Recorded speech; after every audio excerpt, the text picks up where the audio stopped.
Namaste everyone. Welcome to Vessels and Voices. We are medical students from Nepal, and today we'd like to share a neurovascular surgery case that we came across during medical school. Such cases are for sure interesting, but at times they can be scary. They really teach us that there is difference between real life and what we study in textbooks. So starting with my introduction, I am Prabuddha. And I am Rubina. I am very glad to be here today with you all. For me, neurovascular anatomy feels a bit difficult, but it makes me curious as well. And I'm Sugov. As aspiring neurosurgeons, we are deeply fascinated by the brain and the complex network of blood vessels and unique stories each patient carries. So let's explore this further.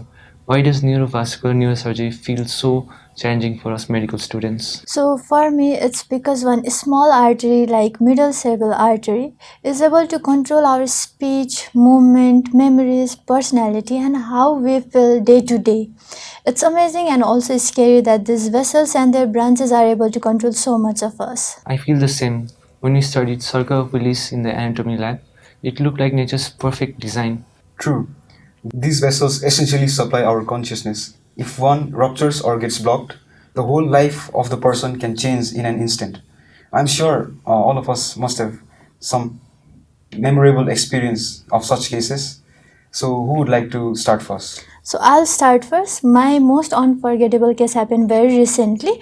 So there was a 71-year-old woman who was brought to the ER after she suddenly fell unconscious on her bathroom, and she also had severe left-sided headache. She presented with Glasgow Coma scale of 13. Her pupils were reactive and vitals were stable. Her limb power was around 4 by 5. There was no focal motor weakness and no facial drooping was noted. All her other systemic examinations were unremarkable. However, her CT scan showed subarachnoid hemorrhage. When you see that bright white blood in the cisterns, your heart sinks. But the part that stayed with me was not only the scan, it was her son standing next to her and was asking, "Doctor, will she be paralyzed? Is this a stroke?"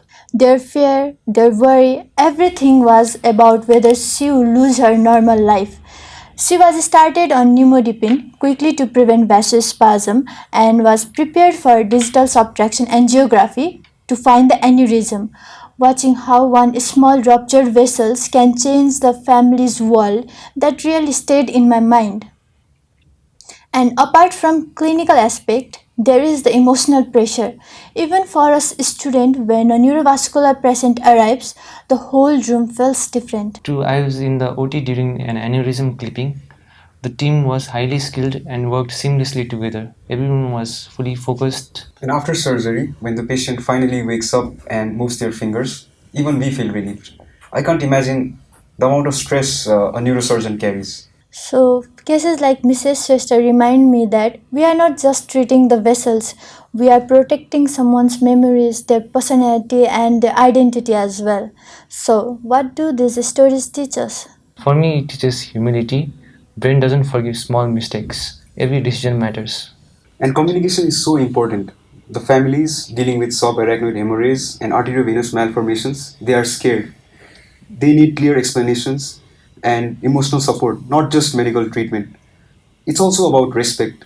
Respect for the brain and for the relentless dedication it takes to understand something so intricate, to operate at such high pressure environment, and to take the load of such heavy decisions that are made in the operating room. So, I felt today's discussion was really meaningful. These neurovascular stories can be inspiring, scary, and very beautiful. They remind us why we chose medicine to learn, to help people, and to keep growing.